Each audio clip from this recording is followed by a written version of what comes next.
and find the root cause. That's it. If you had 5 minutes with Jesus Christ, what would you say to him? You can have 5 minutes with Jesus Christ at all times. Jesus never wrote a word, which is interesting. Everything was written about how he lived and who he was. But back to your question, if I had 5 minutes with Jesus Christ, I would ask him,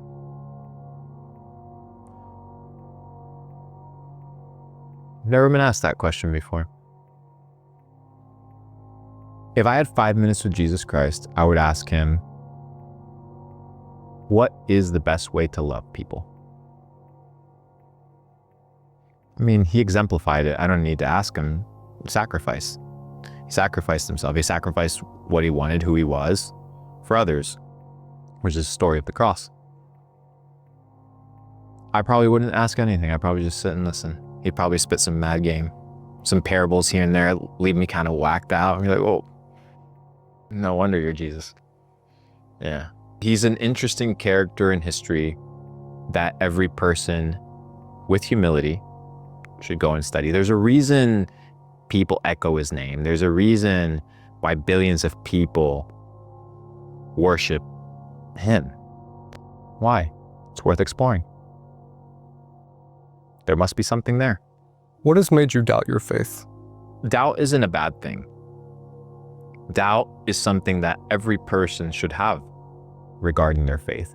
Because how do you know that your faith is your own? How do you know that that hasn't been given to you?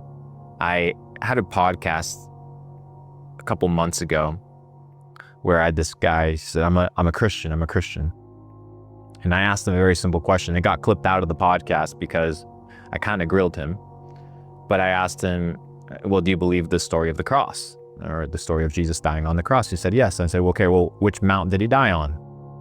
Or where did he die? He was like, I don't know. I was like, well, do you even know? He's like, no, I believe these things. It doesn't really work that way.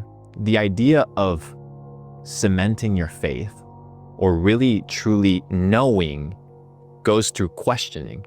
The scientific method is a process of questioning, exploring, observing, and seeing what worldview matches best to live a wholesome, fulfilled life.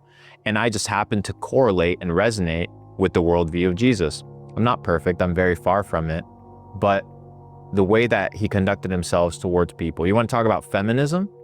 Jesus was the ultimate feminist. He protected women, protected their rights, protected their value more than any other person in history. If you're a feminist left-winger, go study Jesus. You'll love him. And if you don't, it's because you have pride.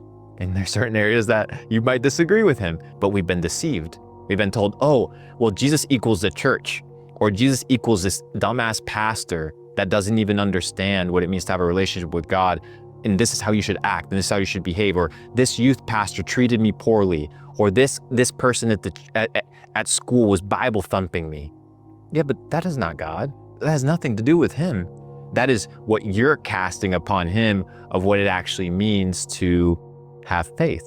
Faith is something that comes through questioning. There's no issue doubting your faith. You just have to spend a lot of time, once again, removing all the lies, removing all the garbage, and eventually you'll find the gold, the truth.